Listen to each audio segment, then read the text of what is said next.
Hello everyone. Good evening. How are you all? I hope you guys are fine. तो चलिए आज हम पढ़ते हैं क्लास 8 का चैप्टर जिसका नाम है इंडियन कॉन्स्टिट्यूशन। सबसे मेन और सबसे इम्पोर्टेंट चीज़ ये कि मेरे वीडियो से आप लोगों को क्या फ़ायदा होगा। और भी बहुत सारी वीडियोस हैं यूट्यूब पे, बट मेरी वीडियो से आपको बेसिक क्लैरिटीज होगी जो कि हम लोग दो पार्ट में देखेंगे। हमारे वीडियो का दो पार्ट, सिंपल, एक basic, second one is specific. Basic general ideas जो हम लोग को पता होना चाहिए, जिस पे हमारा कॉन्सेप्ट बैठेगा। तो बेस, देन फिर कॉन्सेप्ट, देन चलिए स्टार्ट करते हैं। इंडियन कॉन्स्टिट्यूशन क्या है भाई? ये इंडियन कॉन्स्टिट्यूशन क्या है? कॉन्स्टिट्यूशन किसको कहते हैं? इंडिया का है तो इंडियन, तो लग रहा है कुछ रिफ्लेक्शन तो हो रहा है कि इंडियन कॉन्स्टिट्यूशन क्या है। तो सबसे पहली चीज, इंडियन कॉन्स्टिट्यूशन, इंडिया का संविधान।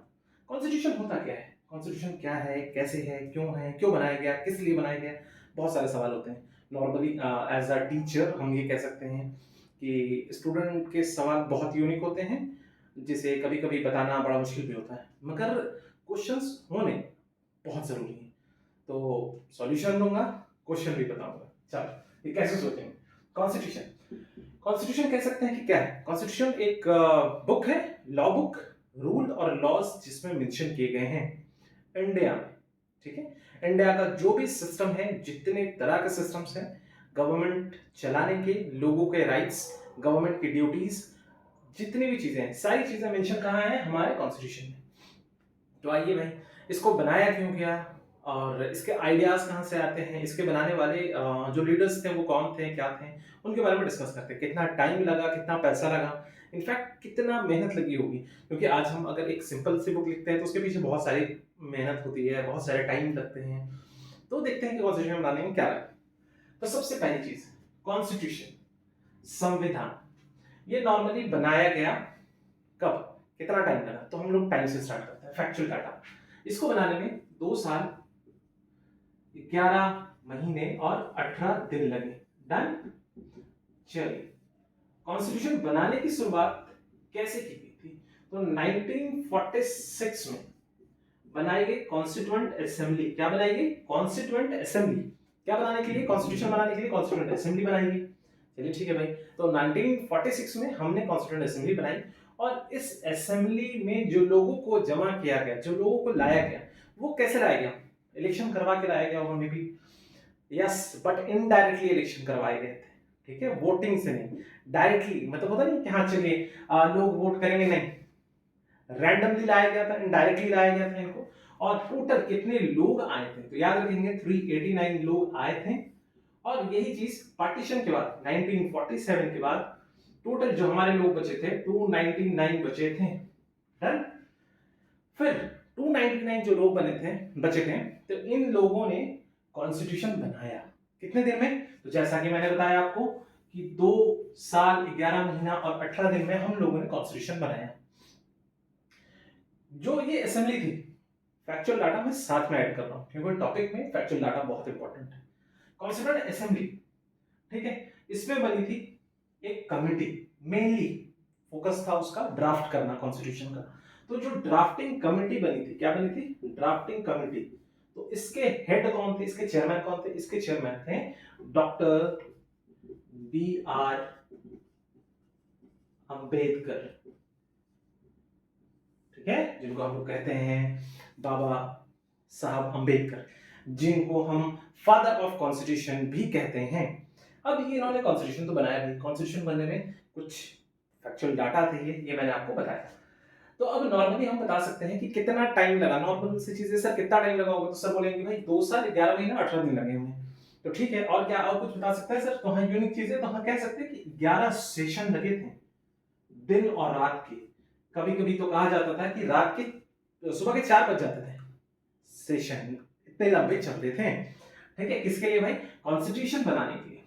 अब ये मेनली कॉन्स्टिट्यूशन बनाया गया था, क्यों बनाया गया था? तो याद रखेंगे हम लोग 3 बेसिक चीजें जो आई थिंक कि आपकी क्लास 8 के लिए काफी होगा। सबसे पहली चीज है रूल एंड लॉज के लिए, जिससे हमारी कंट्री को चलाया जा सके। ठीक है, आजादी के बाद हमारे पास सिस्टम था तो उसको कैसे चलाया जा सके? जैसे कि कोई मान लेते हैं कि कोई होगा जो कहेगा कि भाई चलिए संडे के दिन छुट्टी है, आज मेरा मन कर रहा, मंडे को भी छुट्टी करते हैं, ठीक है, फिर कहेंगे कि चलिए आज हम प्राइम मिनिस्टर बन गए हैं, अब हम अगले 20 साल तक प्राइम मिनिस्टर रहेंगे। नहीं, ऐसा कुछ नहीं होगा। रूल और लॉज से ही कॉन्स्टिट्यूशन सिस्टम चलेगा, जो कि कॉन्स्टिट्यूशन में बताया गया है हम लोगों को। सबसे पहली चीज क्या बताया कॉन्स्टिट्यूशन बनाने का सबसे पहला रीजन, रूल एंड लॉज, जिसके थ्रू गवर्नमेंट को या कंट्री को रन करवाया जा सके, पहली चीज है। दूसरी चीज है क्या, दूसरी चीज ये कि अगर पावर है किसी के पास, या फिर जो भी पावर है, पावर का मिसयूज ना हो। कॉन्स्टिट्यूशन में क्या है, रूल्स हैं, लॉज हैं कि भाई साहब कुछ भी काम करेंगे तो उसका एक लिमिट होगा, उस लिमिट को रखने के लिए हमने बनाया कॉन्स्टिट्यूशन, तो पावर का मिसयूज ना हो। दूसरा point. Third point, to protect the people's right, लोगों का अधिकार है कुछ, किसी को बोलना है, किसी को घूमना है, किसी को कुछ खाना है, किसी को कहीं आना है, कहीं जाना है, उन सब चीजों का एक प्रोटेक्शन हो सके, उन सारे चीजों का अधिकार उनको मिल सके। तो इन 3 बेसिक प्रिंसिपल्स में याद रखेंगे कॉन्स्टिट्यूशन को। सबसे पहले रूल लॉ, ठीक है, क्यों, तो भाई साहब हमारी कंट्री को रन करने के लिए, ठीक है। दूसरी चीज क्या थी, तो दूसरी चीज याद रखेंगे कि पीपल्स के राइट को प्रोटेक्ट करने के लिए, डन। एंड थर्ड वन क्या था, थर्ड वन हमारा था जिसको हम कहते हैं कि कॉन्स्टिट्यूशन का होना बहुत ज्यादा जरूरी है। पहला हो गया रूल और लॉज, दूसरा हो गया पीपल्स के राइट्स का प्रोटेक्शन, थर्ड वन हो गया हमारा पावर का मिसयूज ना हो, पावर का मिसयूज ना हो।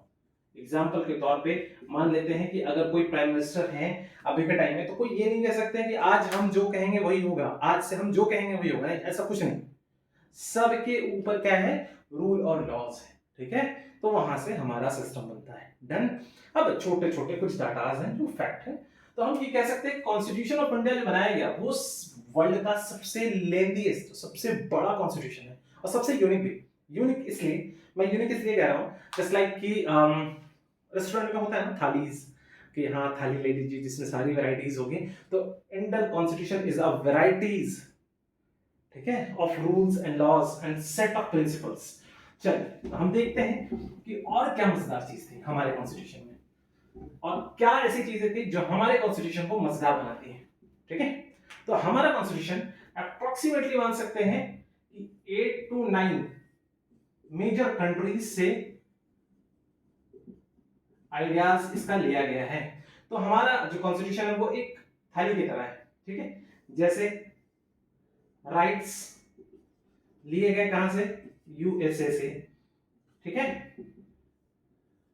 इक्वालिटी, फ्रेटर्निटी और लिबर्टी ये लिए गए फ्रेंच रिवॉल्यूशन, फ्रांस से, ठीक है। पार्लियामेंट्री सिस्टम लिए गए ब्रिटेन से। फंडामेंटल राइट्स, फंडामेंटल ड्यूटीज लिए गए अलग जगह से। मतलब कह सकते हैं कि 8 से 9 कंट्रीज से हमारे यहाँ आइडियाज लिया गया, वहां से आइडियाज लेकर हमारा कॉन्स्टिट्यूशन बनाया गया। और 8 से 9 लगभग अप्रोक्सीमेटली 10 है, मगर एनसीईआरटी कहता है कि 8 से 9 मेजर कंट्रीज है जिससे आपको रूल एंड लॉज लिए गए हैं, जहां से हमारा कॉन्स्टिट्यूशन बना बेसिकली। तो जाहिर सी बात है एक कंट्री का लॉज इतनी मोटी बुक होगी, हमारी थोड़ी ज्यादा लेंदी है, थोड़ा ज्यादा रिटन फॉर्म में, ठीक है गाइस, डन। तो अब बेसिकली हमको समझ में आया कि इंडियन कॉन्स्टिट्यूशन हमारा क्या है। अच्छा, ये इंडियन कॉन्स्टिट्यूशन बना किस दिन हुआ कंप्लीटली, तो बना था एग्जैक्टली याद रखेंगे 26 नवंबर। इस दिन हम लोग सेलिब्रेट करते हैं constitution day, but which year, तो 1949, डन डन, ओके। तो बट ये इन्फोर्स कब से होता है, स्टार्ट कब से होता है एग्जैक्टली सब कुछ, तो कह सकते हैं 26 जनवरी 1950, और 26 जनवरी को हम लोग रिपब्लिक डे के नाम से भी सेलिब्रेट करते हैं, एग्जैक्टली, डन। अप्रोक्सीमेटली माना जाता है कि 60 लाख के ऊपर का आसपास का खर्च हुआ था, डन। तो आज हम लोगों ने पढ़ा बेसिक आइडियाज जो कि हमारे इंडियन कॉन्स्टिट्यूशन के बारे में है। तो कुछ डाटास देख लेते हैं मेनली कि ये बनाए क्यों गए। तो हर एक गेम का एक नियम होता है जो कि उसकी लॉ बुक में या उसके क्या बोलते हैं इंस्ट्रक्शन में लिखा होता है कि हाँ भाई कुछ गेम खेले जाएंगे तो ऐसे खेले जाएंगे। जस्ट लाइक फुटबॉल खेले जाएंगे तो हाथ नहीं लगाना है, पैर लगाना है, गोलकीपर हाथ लगा सकता है, बाकी कोई, ठीक है। तो वैसे हमारे यहाँ कॉन्स्टिट्यूशन है कि हर इंसान बोल सकता है, हर इंसान अपना काम कर सकता है, हर काम आजादी से किया जा सकता है, मगर कब तक, जब तक दूसरे की आजादी हम ना छीने। एग्जाम्पल के तौर पे गाना सुन सकते हैं, कोई दिक्कत नहीं है, बाइक स्पीड में चला सकते हैं, कोई दिक्कत नहीं, मगर तब तक जब तक दूसरे को नुकसान ना पहुंचाते। ऐसा नहीं कि गाना सुन रहे हैं रात के 12 बजे पूरा डीजे लगा के, ऐसा नहीं। जब तक दूसरे की लिबर्टी, दूसरे के फ्रीडम को हम हिंडर नहीं करते हैं, तब तक के लिए क्या है, हम आजाद हैं। तो ये क्या है, सेट है, रूल्स है, नियम्स है, जो हमारे कॉन्स्टिट्यूशन में बताया गया, जस्ट लाइक दैट, ठीक है। ओके, तो सबसे पहली चीजें, कुछ कुछ चीजें हमने पढ़ी, 3 बेसिक चीजें याद रखनी है हम लोग को। अब फिर से लास्ट में रिपीट कर रहे हैं। पहला, कॉन्स्टिट्यूशन को बनाने का पहला मेन मकसद क्या है हमारा, रूल एंड लॉज को के थ्रू हमारे कंट्री को रन करवाना, रूल एंड लॉज के थ्रू हमारी कंट्री को रन करवाना, इसीलिए हमारे लिए कॉन्स्टिट्यूशन जरूरी है। सेकंड वन, पीपल्स के राइट्स के लिए, पीपल्स के राइट्स को प्रोटेक्ट करने के लिए। थर्ड वन, पावर का मिसयूज ना हो, इसके लिए कॉन्स्टिट्यूशन जरूरी है। बेसिकली ये 3 आइडियाज हैं, इसको हमेशा याद रखेंगे हम। बाकी सारी चीजें जो डाटा थी वो मैंने बता दिया आपका। Thank you so much. Next part में हम देखेंगे इसके स्पेसिफिक यूजेस, स्पेसिफिक आइडियाज और भी बहुत सारी चीजें। Thank you so much.